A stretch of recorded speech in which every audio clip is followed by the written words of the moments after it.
Welcome to PTI, boys and girls. In today's episode, the Ravens discuss Lamar Jackson, the Knicks rolling, and Brian Windhorst joins us for 5 good minutes. But we begin today with Kevin Durant shooting 10 for 15 and scoring 23 points in his debut with the Phoenix Suns last night. The Suns went on the road. They comfortably beat Charlotte by 14 points.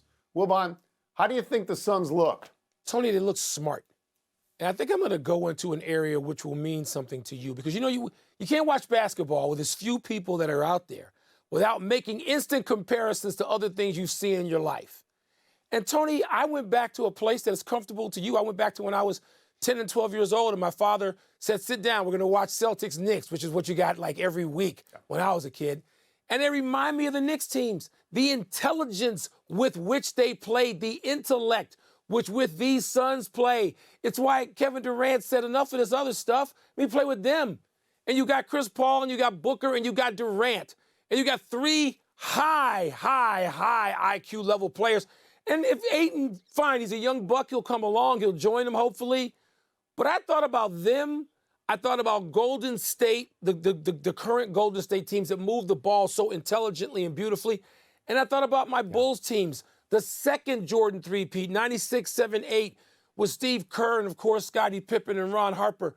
And, Tony, that's what I thought. I just thought, this is beautiful. I'm not projecting. It's Charlotte, even though they had won 4 straight. I'm not projecting. I'm just saying what I saw last night was a thing of beauty, and I want to see how long it continue and what level at which it can continue. So I didn't see the game. I tried to see the game. It wasn't on in Washington, D.C. No. I tried to see it. But I saw Durant's highlights this morning, and he's got that glide back. He looked like vintage Kevin Durant. He didn't take a bad shot. He didn't take a forced shot. There was a smoothness to everything that he did. And we saw this at Golden State. He can go to a new team and defer to their players for a while and fit in. Kevin Durant, as we know, doesn't have to be the biggest star out there. You get him the ball, he will produce for you. We have seen this before. I'm not giving you analytics now. I'm just going to give you a few small numbers. I believe Booker had 37 points. I believe Chris Paul had 11 assists, and I believe DeAndre Ayton had 16 rebounds. 16 and 16. There is a division of labor there. They know their roles there. Yes. Kevin Durant doesn't have to come in and lead them in everything. It's not going to work that way, Mike. In a week to a week and a half, they're going to be the best team in basketball if Kevin Durant stays healthy and plays like this. What does Kevin Durant say? I'm Kevin Durant. You all know who I am. Yeah. That's who he was Tony, last night. The other Kevin Durant line real quickly was when he said in some frustration when they weren't winning as much in Brooklyn early, and he said, are we supposed to win these games just because I'm out there? He doesn't have to worry about that with the Suns. He doesn't. They're, like you said, not just division of labor, but a sense of accountability and guys who know what the hell they're doing. That is what stood out to me. Just the balance of the floor, the beauty of it all. I just want to see how long can this go on. I hope it goes till mid-June. I'll be out here like you in your attic. Elsewhere in the NBA, we got a couple of streakers, Tone. The Bucks beat the Magic last night from Milwaukee 16 straight. And your Knickerbockers beat the Nets for their 7th straight win. Tone, which of these streaks is more notable to you? Okay, so let me be very clear in what I'm saying, Mike. I don't care if the Knicks were 0-65 and then won 7 games in a row. That does not compare to a 16-game winning streak in the NBA and forged against some pretty good teams. Milwaukee has beaten Phoenix. Milwaukee has beaten Denver. They've beaten Boston. They've beaten Miami twice. They beat the Clippers twice. 16 is a real streak, and 7 is sort of like a burp. It doesn't really mean anything. The Milwaukee Bucks, I believe, have not lost since January 21st. That's over a month. When Giannis has been on the floor, I think they have not lost since January 6th. That's almost 2 months. And you seriously asked me if I think the Knicks streak is more notable. Milwaukee is a championship caliber team. This squad won the championship a couple of years ago. You know, the last time the Knicks won a championship was 50 years ago. All right, they've been living on fumes ever since. It's so long ago that Kareem Abdul-Jabbar was on the Bucks. And that 38,000 thing that LeBron went past, Kareem probably had 2,000 then. It's an eternity. Go talk to me about the Knicks. The correct answer to this question, which is more notable, is the Knicks streak. Because the Bucks did win a championship 2 years ago. Because the Bucks are great and we know it. And I do have, whatever league pass. And I can watch all these games and do and did. And the Knickerbockers with young Chicago and Jalen Brunson leading the way.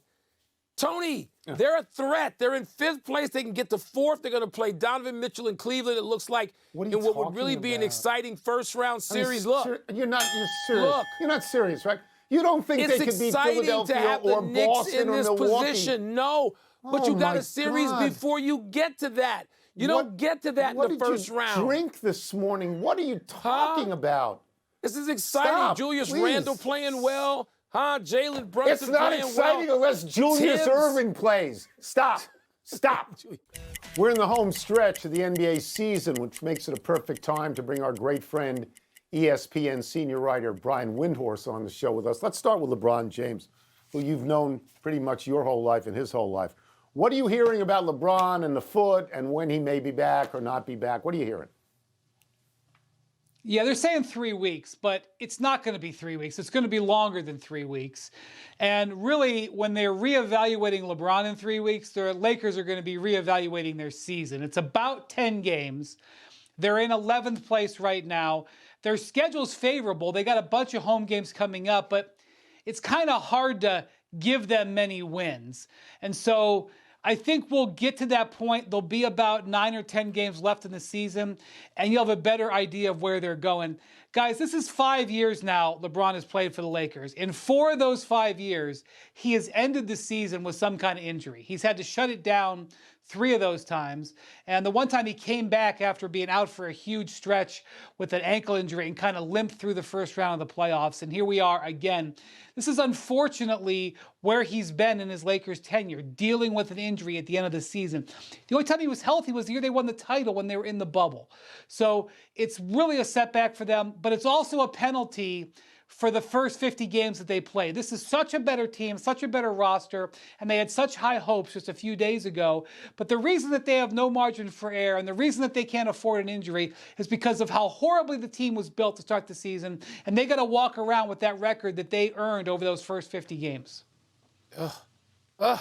Sad for those of us who want to see LeBron in the postseason. Let's go to, of course, Kyrie and Luka. 1 and 4, Wendy, since playing together. They look dreadful at times to me, particularly defensively, like when Luka is not even interested in playing the game. He's supposed to whine his way back down the court. What does all this do to Kyrie in any sense that he might stay in Dallas as a free agent? Yeah, we're headed for a real interesting situation here. So I know there's a lot of focus on the way they've struggled at the very end of games. Who gets the last shot, hot potato. But frankly, if you have Kyrie and you have Luka, you're not looking to have games come down to the last possession.